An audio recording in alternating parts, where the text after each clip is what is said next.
Well, we got the story from the Black Wall Street Times. Access is the new civil right, they say.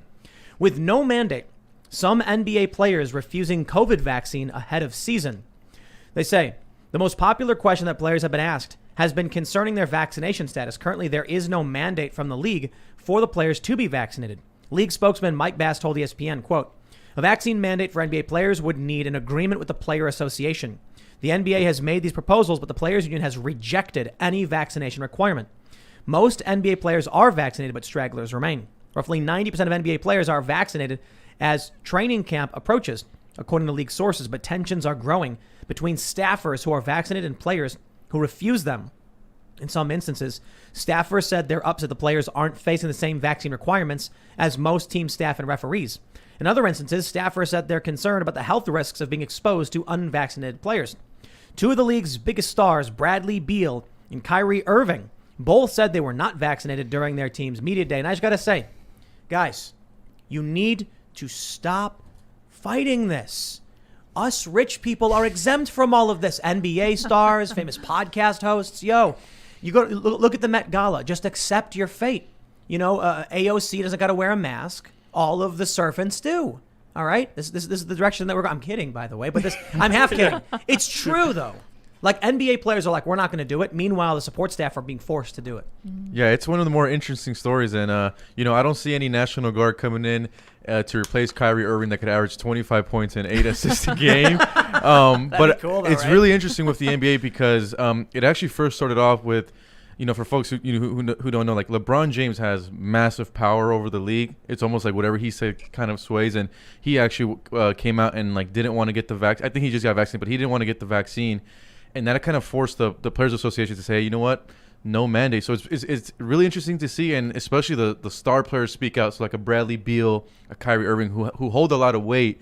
That's going to be interesting to see. Andrew Wiggins, who is the shooting guard for the Warriors in Oakland, he applied for the religious exemption and got it denied. So now he could only play away games. I'm really curious just to see how that's going to turn out.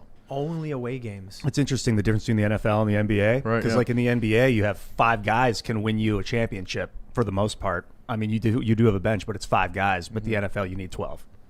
So the star power is much greater in the NBA. One individual like LeBron can command a team and a league. Yeah, in the NBA, they need those star players to fill those seats. Like in NBA, it's just those star players are more rare than the NFL. So it's really interesting to see like the Kyries, Bradley Beal, and other players come out and speak out. Yeah, because Bradley Beal just had a media day and he said, "Hey, you know what? I already had COVID. I have the antibodies." He said, and then he looked at the media and said, "I assume all you guys are vaccinated, yet you could still get it."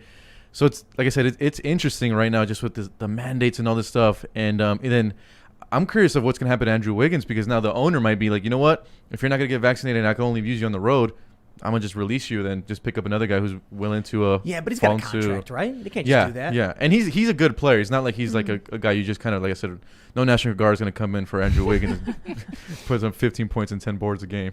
You know, there's a lot of protests. There was a video from a couple days ago where people in Staten Island who were unvaccinated stormed into a mall and were chanting USA and because New York has the vax mandate.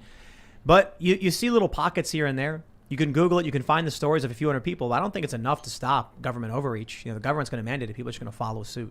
I agree. I actually thought that the turnouts would be much larger.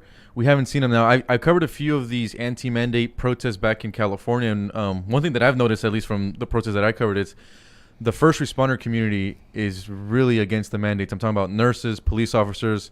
Like I said, the story I think to watch out right now is the LA County firefighters who are now going to be suing the county, and they are really stepping up and saying, we're not doing this. So I think that could be a turning point for a lot of first responders, depending how that firefighter case goes. I'm not convinced that's going to affect the public the way, Kyrie Irving would. You got the NBA, and what happens if some owner is like, I'm not gonna use you for these games because you're refusing to get vaccinated? No, they can't do it. They got star power on their hands. When celebrities like Nicki Minaj come out, all of a sudden their fans don't care about your tribe. They don't care about science. They don't care about whatever your rules are. They're just like, big fan of Nicki Minaj. She said it. We're done. And they'll start tweeting in support of her. Love you, Nicki. You're the the especially with the NBA stars.